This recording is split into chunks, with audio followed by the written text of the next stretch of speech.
Hey, how's it going? This is Rob Gueringer, aka Freaky Rob. I'm here with my friends from Guitar Center, and today we're going to take a look at my Fender 1966 Jazzmaster.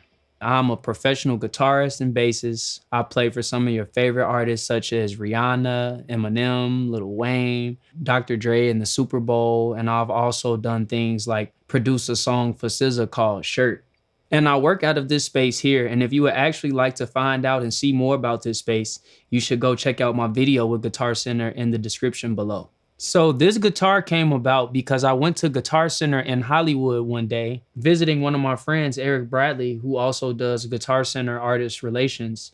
And I wanted to pick up some strings and some guitar strap locks.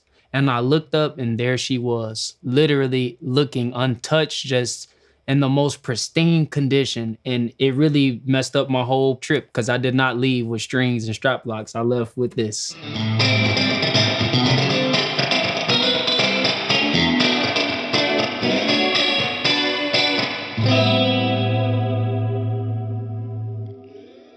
I'm super big on vintage things and them being in their original condition. And this guitar is 100% untouched. And I think that stood out right off back. I could just see it, I could tell.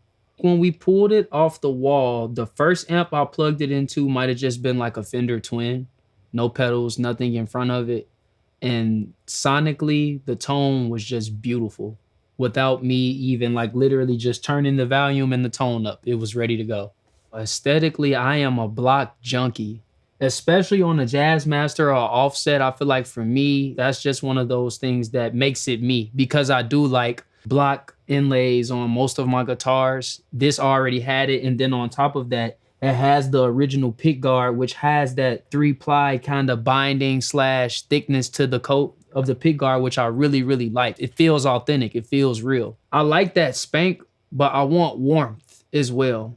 I want to be able to use this guitar in as many conditions and formats as possible. So it's like certain things I'm looking for from the pickups, from the tone knob, the intonation, how well it can stay in tune, and this joint kind of checks off everything on my list.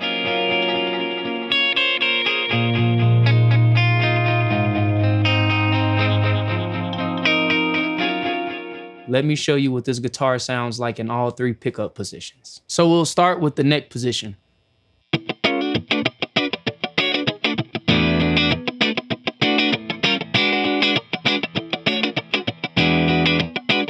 Now we're going to move to the middle position.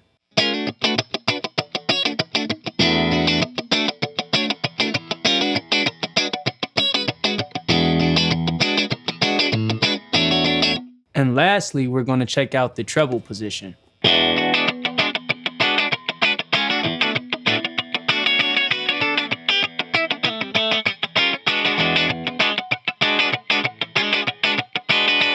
This thing, she fits in wherever. Like, I use her standalone. I can use it with a couple pedals, amp emulators, and different VSTs and plugins. If I'm in the studio, it just has a very, very good bass tone and overall sound quality to it. So I can use it in a bunch of different places and spaces. I'm going to add some delay from the Universal Audio Orion.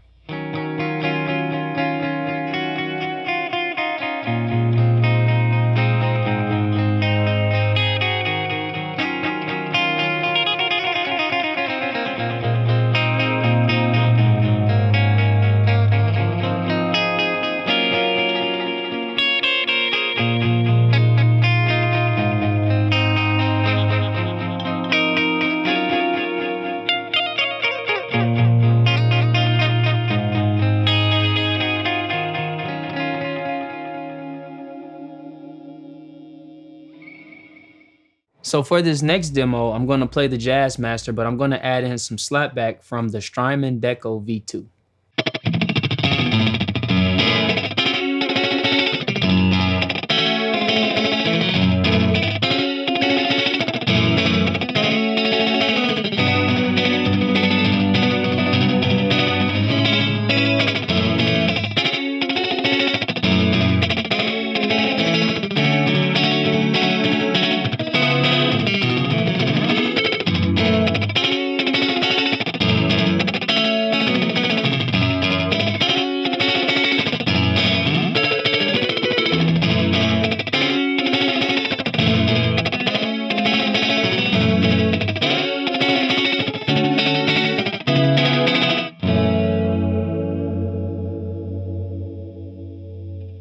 So this instrument, it puts me in a certain vibe and a certain feel just based off of what it is. When I pick it up, it just makes me feel like one of those great retro players that I used to study. And so that kind of vibe just naturally goes into my playing or into whatever it is I'm doing or using this for.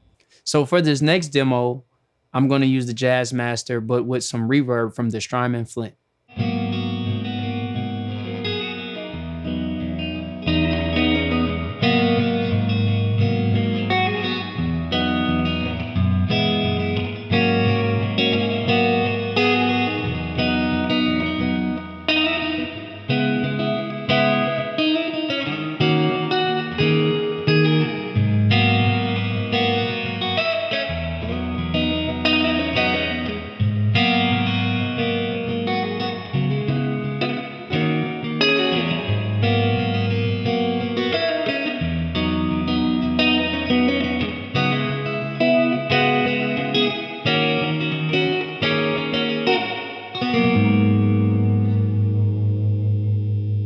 The Jazzmaster with the reverb for me is just bliss. You know, it gives me everything that I want without taking too much away from the guitar. Sometimes reverbs can overcrowd a guitar and like take away the shine, but the Jazzmaster, it cuts so good and it cuts through well with a lot of different reverbs, but especially with this Flint, it's just, I think they're a match made in heaven together.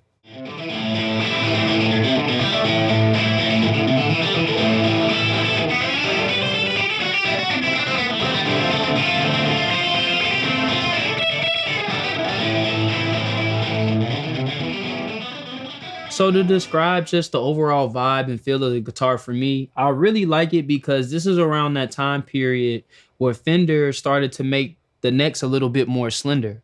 So this one is kind of like I can get around it very, very easily. It has a super light finish on the back. It's not too heavily finished, which I don't care for when guitars are very, very heavily finished on the back of the neck. But this one has a very subtle light one that just helps me kind of move along with it.